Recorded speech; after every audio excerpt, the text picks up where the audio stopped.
दोस्तों, आज हम पढ़ने वाले हैं परसेंटेज। परसेंटेज एक ऐसा टॉपिक है, यदि आपने इस टॉपिक को स्ट्रॉन्ग कर लिया तो इससे जुड़े हुए बाकी के जितने भी टॉपिक हैं, चाहे वो आपका सिंप्लीफिकेशन हो, चाहे वो आपका प्रॉफिट एंड लॉस हो, या आपका परसेंटेज इटसेल्फ एक टॉपिक है बहुत बड़ा, ठीक है, तो ये सारी चीजों को आप आसानी से सॉल्व कर पाएंगे। ठीक है, तो आज चलिए हम शुरू करते हैं। सबसे पहली बात तो परसेंटेज होता क्या है। तो परसेंटेज का मतलब है किसी भी चीज की वैल्यू निकालना 100 के रिस्पेक्ट में। ठीक है, किसी भी चीज की वैल्यू निकालना 100 के रिस्पेक्ट में। ठीक है, सबसे पहले तो हम देखेंगे, मान लीजिए आपको दिया गया है 10%। ठीक है, बहुत बेसिक सा नंबर हम ले रहे हैं 10%। तो इसको हम कैसे लिखेंगे? 10 तो आपका एज इट इज आ जाएगा और बटे के नीचे ये प्रतिशत हट करके 100 आ जाता है। ठीक है, जिसको आप सिंपलेस्ट फॉर्म में लिख सकते हैं 1/10। यानी यदि लिखा हो 10% तो उसका मतलब क्या है? 1/10। अब इसका यूज क्या है? यदि कहीं दिया गया हो 10% ऑफ 650, ठीक है, आपको कैलकुलेट करना है 10% ऑफ 650, तो आपको यहाँ इसको चेंज करके और पूरा लिखने की जरूरत ही नहीं है कि आप इसको पूरा लिखें 650 ऐसा करके, नहीं, आपको दिमाग में ही एक 0 से एक 0 काट के और इसका आंसर क्या हो जाएगा? 65। ठीक है, 65। तो जब हमें परसेंटेज की वैल्यू जब हमें डायरेक्ट याद होती है तो हम उसको आसानी से यूज कर सकते हैं अपने क्वेश्चंस को सॉल्व करने में। ठीक है, ये तो बहुत ही इजीएस्ट वैल्यू हो गई। यदि यहाँ पे दिया होता 10% को, तो फिर भी आप लिख सकते हैं कि 10/100 और 0 से 0 काट लिया और हमने उसको सॉल्व कर लिया। लेकिन यदि कहीं दिया गया हो 25% ऑफ 484, तो आप इसे कैसे सॉल्व करेंगे? 25/100 आ जाएगा, ऑफ का मतलब मल्टीप्लाई एंड 484। तो अब आप क्या करेंगे? इसको पहले 5 से काटेंगे, फिर इसको काटेंगे, फिर इसको काटेंगे। नहीं, आपको क्या करना है? आपको सीधे सीधे 25% का मतलब होता है 25/100, यानी कि 1/4। 25% की वैल्यू होती है 1/4। यदि हमें ये याद है कि 25% की वैल्यू है 1/4, तो हमने जैसे ही इस सवाल को देखा तो हमारे दिमाग में क्या आ जाएगा कि 25% का मतलब 1/4 और 4 से इस पूरी वैल्यू को काट देना है, यानी कि इसका जो आंसर हो जाएगा वो हो जाएगा 121। कहने का मतलब क्या है?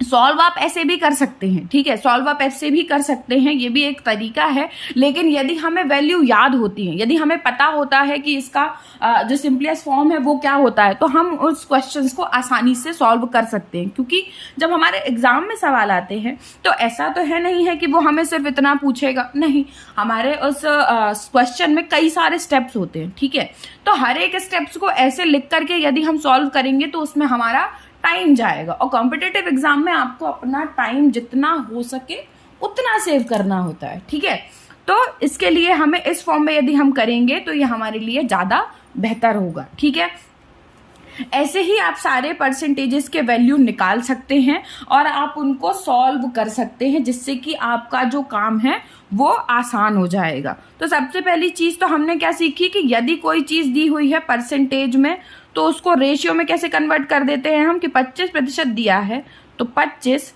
और बटे, और जो ये परसेंट है ये आपका आ जाएगा नीचे। ठीक है, ये 1 डंडी 2 0 यानी 100, ये आ जाएगा नीचे और ये बन जाएगा 1/4।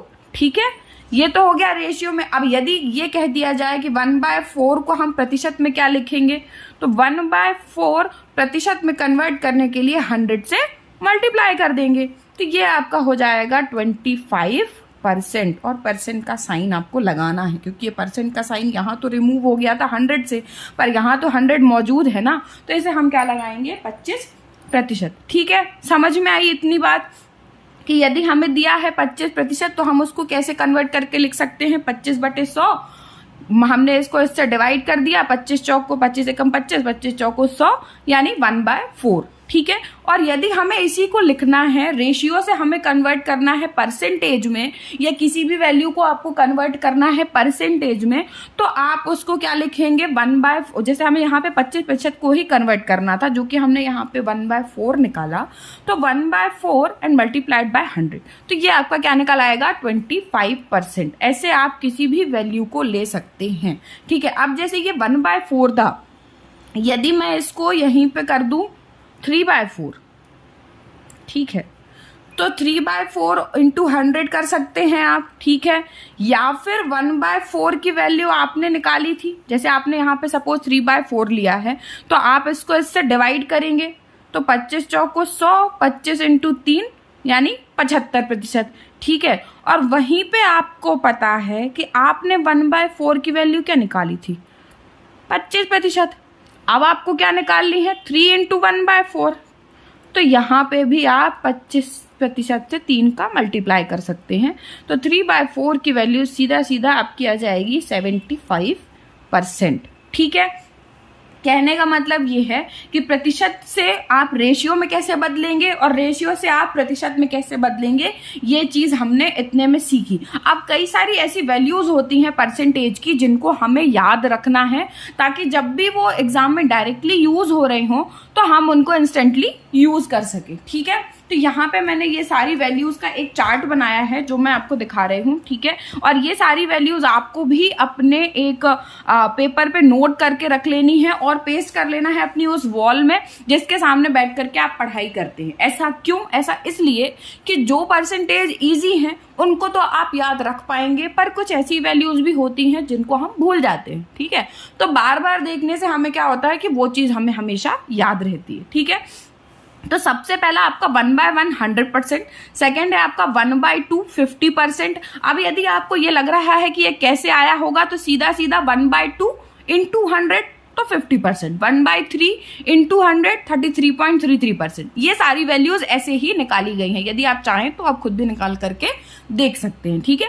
1/4 25%, 1/5 क्या होता है 20%, 1/6 होता है 16.66%। अब ये वैल्यू यदि आपको एग्जाम में दे दिया जाए कि 16.66% ऑफ, सपोज यदि आपको दे दिया जाए कि 16.66% ऑफ 36, ठीक है, और प्लस समथिंग करके पूरा क्वेश्चन करा जाए, तो क्या आप बता पाएंगे 16.66%? 16.66% में आप परसेंटेज को हटा के नीचे बटा भी लगा लेंगे तो भी कैलकुलेट करना जो होगा वो बहुत ही एक लंबा प्रोसेस हो जाएगा। पर यदि आपको याद है कि 16.66% जो है वो 1/6 होता है, तो 1/6 इंटू 36, 6 जा 36, 6 आपका आंसर हो जाएगा। कितना समय लगा? बिल्कुल भी नहीं। यदि चीजें याद हैं, यदि हमने चीजों को सही से पढ़ रखा है और हमें पता है कि क्वेश्चंस को सॉल्व कैसे करना है। देखिए, क्वेश्चन को सॉल्व तो हर कोई कर लेता है, ठीक है।